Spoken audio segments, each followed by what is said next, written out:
Hello guys, welcome back to our channel. Very very good morning. প্রতিদিনের গল্পের নতুন একটা ব্লগ ভিডিওতে সবাইকে স্বাগত জানাই। আশা করি আপনারা যে যেখানেই আছেন না কেন ঈশ্বরের কৃপায় সবাই সুস্থ আছেন, ভালো আছেন। আমরাও সবাই খুব ভালো আছি। তো সকাল সকাল ভিডিওটা স্টার্ট করে দিলাম। একটা চাষি গৃহস্থ বাড়িতে যদি কল নষ্ট হয়ে যায় তাহলে সেই বাড়িতে যে কি কষ্ট হয় বলার মতো না। তো আমাদের কলটা গতকাল রাত্রেই ধাপা পড়ে গেছে। তো জল উঠছে না। তো সকাল থেকে ভীষণ কষ্ট হচ্ছে। আর সকাল থেকে প্রচুর প্রচুর পরিমাণে গরম। ওয়েদার ভীষণ খারাপ। মনে হচ্ছে বৃষ্টি হবে, এরকম একটা ওয়েদার। তো আমি আমার শ্বশুর মশাইয়ের কাছে আবদার করেছি যে শাপলা খাবো। তো এটাকে কে কে চেনেন তারা কমেন্ট করবেন, আর কে কে চেনেন না তারাও কমেন্ট করবেন। তো এখানে এসে আমি এই খাবারটা খেতে শিখেছি, মানে শাপলা। শ্বশুর বাড়িতেই আমি প্রথম খাওয়া শিখি, বাবার বাড়িতে কোনো দিন খাইনি। তো আর আমার শাশুড়ি মা এখানে মটর ডাল ভিজে দিয়েছে। মটর ডালটা মোচা দিয়ে হবে, মোচা ভেতরে বড়া করে দেবো আর কি। তো ডালটা প্রথমে ভিজিয়ে রেখেছে, না হলে তো বাটা যাবে না। আর এখানে মোচাটা হলুদ দিয়ে জলের ভেতরে ভিজিয়ে রেখেছে কষ ছাড়ার জন্য। তো আমি আবার ঢেকে দিলাম এখন। আর এখানে কড়াইটা বসিয়ে দিয়েছি, রান্নাটা করব এখন। আর এই সাইডে ভাত হয়ে গেছে, ভাতটা নামিয়ে মাড় ঝরিয়ে নিয়েছি। আর সাইডে এখন আমি আমি কাটিনি, এখানে আমার শাশুড়ি মা আমাকে হেল্প করেছে। করলাগুলো লঙ্কা দিয়ে যদি মুচমুচে করে ভাজা যায় তো বেশ ভালো লাগে খেতে। আমার ভীষণ ভীষণ ভালো লাগে খেতে, তাই আমি আপনাদেরকে বললাম আর কি। আর এখানে আমি আলু আর ওল দিয়ে সয়াবিন করছি।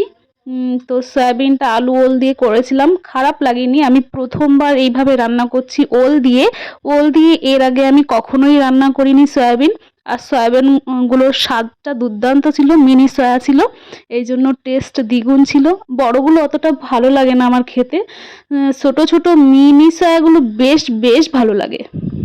তো এক সাইডে একটা হাঁড়ির ভেতরে জল গরম করতে দেখছিলেন, ওইটা আমি তরকারির ভেতরে দিয়েছি, কেননা আমি তরকারির ভেতরে গরম জল দেওয়াই পছন্দ করি।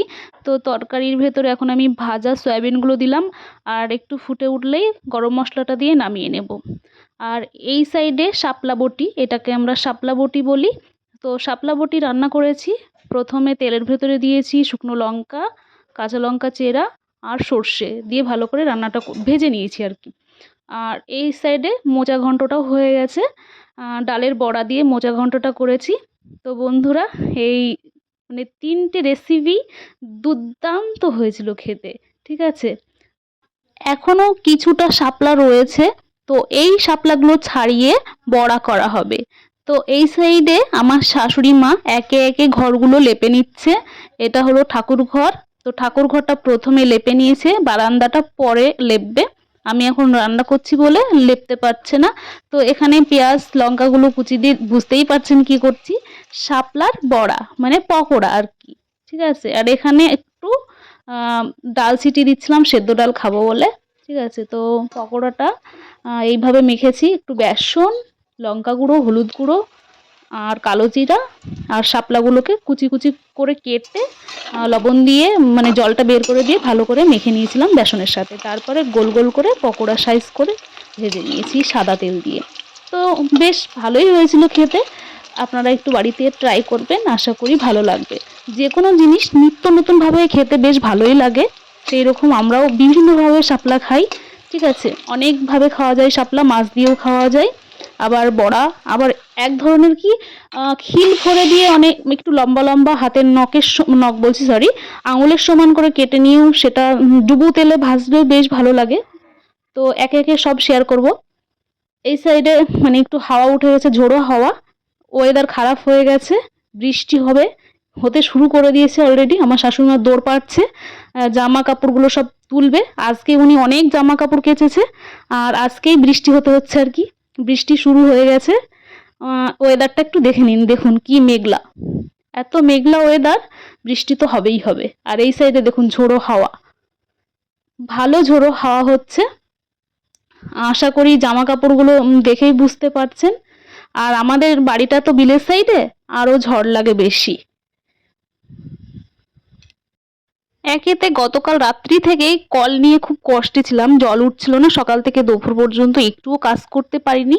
যদিও বা জল উঠলো, শাশুড়ি মা কাপড়গুলো কেচে দিল, তো শুকাতে পারলো না, বৃষ্টি শুরু হয়ে গেছে। তো তো এখন এত পরিমাণে জল দিচ্ছে বলার মতো না। এই জল দিয়ে তো আর কাজ হবে না, সকালবেলায় যদি থাকতো তাহলে কাপড়গুলো শুকিয়ে যেত। তো দেখতে দেখতে এখন বিকেল হয়ে গেছে, আর ভালোই বৃষ্টি হয়েছে, উঠোনটা শ্যাওলা পড়ে গেছে। মানে বেশি না, 1 ঘন্টা বৃষ্টি হলেই শ্যাওলা পড়ে যাবে এরকম একটা অবস্থা। তো ওই যে কলটা এখন ঠিক হয়ে গেছে, সেটাই আমি জুম করে দেখাচ্ছি আপনাদেরকে। তো যাকে কল যদি না ঠিক থাকে বাড়ির কি কাজ করা যায় বলুন তো। আর এই যে দেখুন জেলি, মানে আমাদের উঠোনে শ্যাওলা জেলি হয়ে গেছে, ঠিক আছে। এই জেলির মধ্যে যদি একবার পা পড়ে তাহলে পিছলে পড়ে মানে মাজা, কোমর, হাত পা সব ভেঙে নিয়ে বসে থাকতে হবে। এই হচ্ছে আমাদের বাড়ির কামরাঙা গাছ। তো এখন গাছে ভীষণ পরিমাণে কামরাঙা আছে। দুঃখের বিষয় আমি মানে কামরাঙা এখন খাচ্ছি না, বাড়িতে আছে তো ওই জন্য খেতে ভালো লাগে না। যদি কিনে খেতে হতো তাহলে ভালো লাগতো। এই যে একটা পাখি উড়ে যাচ্ছে, আর ওয়েদারটা ভীষণ পরিমাণে মেঘলা।